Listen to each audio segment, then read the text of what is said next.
Jammalamadugu BJP MLA Adinarayana Reddy కేవలం ధనార్జన కోసమే పరిశ్రమలపై జులుం ప్రదర్శిస్తున్నారని ఆరోపించారు మాజీ ఎమ్మెల్యే సుధీర్ రెడ్డి. తమ సంపాదన కోసం సొంత పార్టీ వారిపై సైతం కయ్యానికి కాలుదవుతున్న ఆదినారాయణ రెడ్డి స్థానిక ప్రజల ప్రయోజనాల కోసం అంటూ మాట్లాడడం విడ్డూరంగా ఉందని విమర్శించారు సుధీర్ రెడ్డి.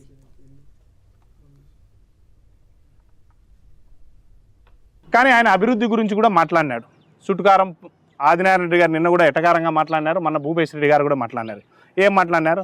దండుపల్లె, కరుచుకుంటపల్లె, చిలంకూరు వీళ్ళకి అన్యాయం జరుగుతుంది, ఈ ఫ్యాక్టరీల ద్వారా వాళ్ళకు లేబర్ లేదన్నారు. ఉద్యోగాలు పొగ మాకు, దుమ్ము మాకు, మట్టి మాకు, అన్నీ మీకా? మేము నోరిప్పితే మళ్ళీ మా పైన ఖండిస్తారా? స్థానికులు ఉద్యోగాలు ఇవ్వాలి. వాళ్ళ పిల్లలు పోతే ఎక్కడో బెంగళూరు, హైదరాబాద్ పోవాలి, కానీ ఊర్లో ఉండే ఫ్యాక్టరీకి ఇయ్యరు. ఎప్పటి నుంచి ఇది జరిగింది?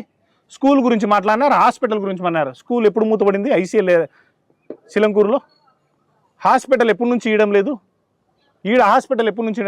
2004 తర్వాత మనకు ఏ హాస్పిటల్స్ కానీ, ఏ స్కూల్స్ కానీ, ఈడ స్కూల్స్ కానీ, ఆడ స్కూల్స్ కానీ అన్నీ మూసేసినారు.